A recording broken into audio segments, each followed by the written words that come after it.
ಸ್ನೇಹಿತರೆ, ನಮ್ಮ ವಿಡಿಯೋ ನೋಡುತ್ತಿದ್ದರೆ ದಯವಿಟ್ಟು ನಮ್ಮ ಚಾನೆಲ್ ಅನ್ನು ಸಬ್ಸ್ಕ್ರೈಬ್ ಮಾಡಿ. ನಿಮ್ಮ ಬೆಂಬಲವೇ ನಮ್ಮ ಶಕ್ತಿ. ಪ್ರತಿಯೊಂದು ಸಬ್ಸ್ಕ್ರಿಪ್ಷನ್ ನಮ್ಮನ್ನು ಇನ್ನಷ್ಟು ಉತ್ತಮ ವಿಷಯಗಳನ್ನು ತಯಾರಿಸಲು ಪ್ರೇರೇಪಿಸುತ್ತದೆ. ಹಾಗಾಗಿ ಸಬ್ಸ್ಕ್ರೈಬ್ ಮಾಡುವುದನ್ನು ಮರೆಯಬೇಡಿ. ನಮಸ್ಕಾರ ಗೆಳೆಯರೇ, ದೇಶ ಪ್ರೇಮಿಗಳೇ, ನಮ್ಮ ಯೂಟ್ಯೂಬ್ ಚಾನಲ್ಗೆ ಸ್ವಾಗತ ನಿಮಗೆ.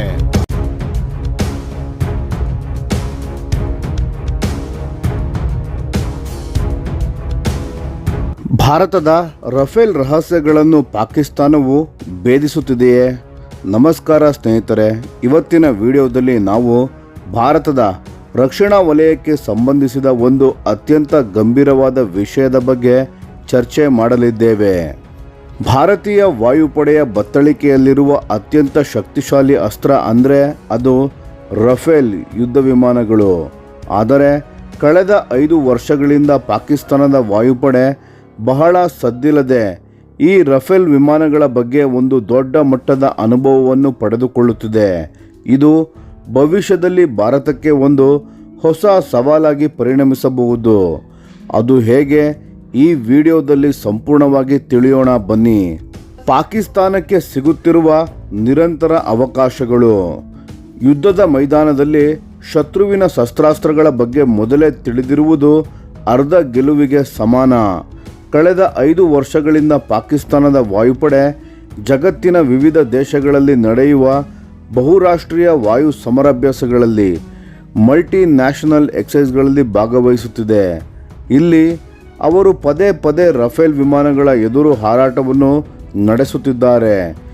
2021ರಲ್ಲಿ ಟರ್ಕಿಯಲ್ಲಿ ನಡೆದ ಅನಾಟೋಲಿಯನ್ ಈಗಲ್ ಎಂಬ ಸಮರಾಭ್ಯಾಸದಲ್ಲಿ ಪಾಕಿಸ್ತಾನದ JF-17 ಯುದ್ಧ ವಿಮಾನಗಳು ಕತಾರ್ ದೇಶದ ರಫೇಲ್ ಯುದ್ಧ ವಿಮಾನಗಳ ಎದುರು ಮೊದಲ ಬಾರಿಗೆ ಮುಖಾಮುಖಿಯಾದವು.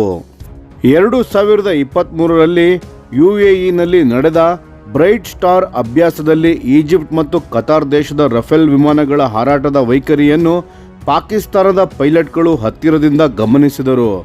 ಹಾಗೂ 2024ರಲ್ಲಿ ಕತಾರ್ ಜೊತೆ ನಡೆದ ಜಿಲ್ಜಾಲ್ 2 ಸಮರಾಭ್ಯಾಸದಲ್ಲಿ ಪಾಕಿಸ್ತಾನದ ಹೊಸ J-10C ಯುದ್ಧ ವಿಮಾನಗಳು ಮತ್ತೆ ರಫೇಲ್ ಯುದ್ಧ ವಿಮಾನಗಳ ಜೊತೆ ಕಾರ್ಯಾಚರಣೆ ನಡೆಸಿದವು. ಹಾಗೂ 2025ರಲ್ಲಿ ಸೌದಿ ಅರೇಬಿಯಾದಲ್ಲಿ ನಡೆದ ಸ್ಪಿಯರ್ಸ್ ಆಫ್ ವಿಕ್ಟರಿ ಅಭ್ಯಾಸದಲ್ಲೂ ಫ್ರಾನ್ಸ್ ಮತ್ತು ಕತಾರ್ನ ರಫೇಲ್ ವಿಮಾನಗಳೊಂದಿಗೆ ಪಾಕಿಸ್ತಾನ ಮತ್ತೆ ಹಾರಾಟವನ್ನು ನಡೆಸಿತು. ಈಗ 2026ರಲ್ಲಿ ಫ್ರಾನ್ಸ್ ಮತ್ತು ಗ್ರೀಸ್ ದೇಶದ ರಫೇಲ್ ಯುದ್ಧ ವಿಮಾನಗಳ ಜೊತೆಗೆ ಪಾಕಿಸ್ತಾನದ F-16 ಯುದ್ಧ ವಿಮಾನಗಳು ಸಮರಾಭ್ಯಾಸ ನಡೆಸುತ್ತಿವೆ. ಈ ಅಭ್ಯಾಸಗಳಿಂದ ಪಾಕಿಸ್ತಾನಕ್ಕೆ ಆಗುವ ಲಾಭವೇನು? ನಿಮಗೆ ಅನ್ನಿಸಬಹುದು, ಕೇವಲ ಅಭ್ಯಾಸದಲ್ಲಿ ಭಾಗವಹಿಸಿದರೆ ಗೌಪ್ಯ ಮಾಹಿತಿ ಹೇಗೆ ಸಿಗುತ್ತೆ ಅಂತ. ನಿಜ, ಈ ಸಮರಾಭ್ಯಾಸಗಳಲ್ಲಿ ರಫೇಲ್ನ ರಹಸ್ಯ ಕೋಡ್ಗಳಾಗಲಿ ಅಥವಾ ಮಿಷನ್ ಡೇಟಾವಾಗಲಿ ಬಹಿರಂಗವಾಗುವುದಿಲ್ಲ. ಆದರೆ ಪಾಕಿಸ್ತಾನದ ಪೈಲಟ್ಗಳಿಗೆ ಕೆಲವು ಪ್ರಮುಖ ವಿಷಯಗಳು ಅರ್ಥವಾಗುತ್ತವೆ. 1. ಪೈಲಟ್ನ ನಿರ್ಧಾರದ ಶೈಲಿ. ರಫೇಲ್ ಪೈಲಟ್ಗಳು ಸಂಕಷ್ಟದ ಸಮಯದಲ್ಲಿ ಹೇಗೆ ಪ್ರತಿಕ್ರಿಯಿಸುತ್ತಾರೆ. 2. ಸೆನ್ಸಾರ್ ಬಳಕೆ. ರಫೇಲ್ನ ರೆಡಾರ್ ಮತ್ತು ಸೆನ್ಸಾರ್ಗಳು ವಿವಿಧ ಎತ್ತರಗಳಲ್ಲಿ ಹೇಗೆ ಕೆಲಸ ಮಾಡುತ್ತವೆ. 3. ಯುದ್ಧ ತಂತ್ರ. ರಫೇಲ್ ವಿಮಾನಗಳು ಯಾವ ರೀತಿಯ ಫಾರ್ಮೇಷನ್ನಲ್ಲಿ ದಾಳಿ ಮಾಡುತ್ತವೆ. 4. ದೌರ್ಬಲ್ಯಗಳ ಪತ್ತೆ. ಇಷ್ಟು ವರ್ಷಗಳ ನಿರಂತರ ಹಾರಾಟದಿಂದ ರಫೇಲ್ ಯಾವ ಸಂದರ್ಭದಲ್ಲಿ ದುರ್ಬಲವಾಗಬಹುದು ಎಂಬ ಕಲ್ಪನೆ ಅವರಿಗೆ ಸಿಗುತ್ತಿದೆ. ಭಾರತಕ್ಕೆ ಇರುವ ಅಸಿಮೆಟ್ರಿಕ್ ಸವಾಲು. ಇಲ್ಲಿ ನಾವೊಂದು ಮುಖ್ಯವಾದ ಅಸಮತೋಲನವನ್ನು ಗಮನಿಸಬೇಕು. ಪಾಕಿಸ್ತಾನಕ್ಕೆ ಭಾರತದ ರಫೇಲ್ ಬಗ್ಗೆ ನಿರಂತರವಾಗಿ ಕಲಿಯಲು ಅವಕಾಶ ಸಿಗುತ್ತಿದೆ. ಆದರೆ ಭಾರತಕ್ಕೆ ಆ ಅವಕಾಶವಿಲ್ಲ. ಏಕೆಂದರೆ ಪಾಕಿಸ್ತಾನ ಬಳಸುವ J-10 ಅಥವಾ JF-17 ಯುದ್ಧ ವಿಮಾನಗಳು ಕೇವಲ ಪಾಕಿಸ್ತಾನ ಮತ್ತು ಚೀನಾದಲ್ಲಿ ಮಾತ್ರ ಇವೆ. ಭಾರತದ ಸ್ನೇಹಿ ದೇಶಗಳು ಯಾರೂ ಈ ಚೀನಾ ಮೂಲದ ಯುದ್ಧ ವಿಮಾನಗಳನ್ನು ಬಳಸುವುದಿಲ್ಲ. ಹೀಗಾಗಿ ಭಾರತದ ಪೈಲಟ್ಗಳಿಗೆ ಪಾಕಿಸ್ತಾನದ ಮುಖ್ಯ ವಿಮಾನಗಳ ಬಗ್ಗೆ ನೈಜ ಅನುಭವ ಪಡೆಯಲು ಸಾಧ್ಯವಾಗುತ್ತಿಲ್ಲ. ಒಂದು ಕಾಲದಲ್ಲಿ ಭಾರತದ ಪೈಲಟ್ಗಳು ಅಮೆರಿಕಾದ ಸಿಂಗಾಪುರ್ ಮತ್ತು ಟರ್ಕಿ ದೇಶಗಳ ಜೊತೆಗೆ ಅಭ್ಯಾಸ ನಡೆಸಿ ಪಾಕಿಸ್ತಾನದ F-16 ಯುದ್ಧ ವಿಮಾನಗಳ ಬಗ್ಗೆ ಸಂಪೂರ್ಣ ಮಾಹಿತಿಯನ್ನು ಪಡೆದಿದ್ದರು. ಆದರೆ ಇಂದು ಕಾಲ ಬದಲಾಗಿದೆ. ಈಗ ಪಾಕಿಸ್ತಾನವು ಭಾರತದ ಪ್ರಮುಖ ಅಸ್ತ್ರವಾದ ರಫೇಲ್ ಬಗ್ಗೆ ಜ್ಞಾನವನ್ನು ವೃದ್ಧಿಸಿಕೊಳ್ಳುತ್ತಿದೆ. ಆಧುನಿಕ ವೈಮಾನಿಕ ಯುದ್ಧದಲ್ಲಿ ಕೇವಲ ತಂತ್ರಜ್ಞಾನಗಳು ಇದ್ದರೆ ಸಾಲದು, ಶತ್ರುವಿನ ವಿಮಾನದ ಬಗ್ಗೆ ಎಷ್ಟು ಚೆನ್ನಾಗಿ ತಿಳಿದಿದೆ ಎಂಬುದು ಮುಖ್ಯವಾಗುತ್ತದೆ. ಪಾಕಿಸ್ತಾನ ಪಡೆದುಕೊಳ್ಳುತ್ತಿರುವ ಈ ನಿರಂತರ ಅನುಭವವು ಭಾರತದ ವಾಯುಪಡೆಗೆ ಒಂದು ಎಚ್ಚರಿಕೆಯ ಗಂಟೆಯಾಗಿದೆ. ಹಾಗಂತ ಭಾರತ ಸುಮ್ಮನೆ ಕುಳಿತಿಲ್ಲ. ತನ್ನ ಯುದ್ಧ ತಂತ್ರಗಳನ್ನು ಬದಲಿಸುತ್ತಿದೆ ಮತ್ತು ತರಬೇತಿಯಲ್ಲಿ ಹೊಸ ಆಯಾಮಗಳನ್ನು ಸೇರಿಸುತ್ತಿದೆ.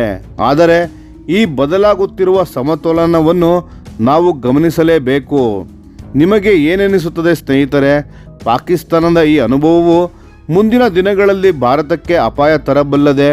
ನಿಮ್ಮ ಅನಿಸಿಕೆಯನ್ನು ಕಾಮೆಂಟ್ ಮಾಡಿ ತಿಳಿಸಿ.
ಈ ವಿಡಿಯೋ ನಿಮಗೆ ಇಷ್ಟವಾಗಿದ್ದರೆ ಲೈಕ್ ಮಾಡಿ ಮತ್ತು ನಮ್ಮ ಚಾನೆಲ್ ಅನ್ನು ಸಬ್ಸ್ಕ್ರೈಬ್ ಮಾಡಿ ಹಾಗೂ ಬೆಲ್ ಐಕಾನ್ ಒತ್ತಿ. ಯಾವ ಅಪ್ಡೇಟ್ಗೂ ಮಿಸ್ ಆಗಬೇಡಿ. ಡಿಫೆನ್ಸ್ ಸುದ್ದಿಗಳನ್ನು ತ್ವರಿತವಾಗಿ ಪಡೆಯಿರಿ. ನಿಮ್ಮ ಬೆಂಬಲವೇ ನಮ್ಮ ಶಕ್ತಿ. ಭಾರತ ಬಲಿಷ್ಠವಾಗಲಿ ಎಂದು ಆಶಿಸುತ್ತಾ ಭಾರತ ಮಾತೆಗೆ ಜೈ. ಧನ್ಯವಾದಗಳು.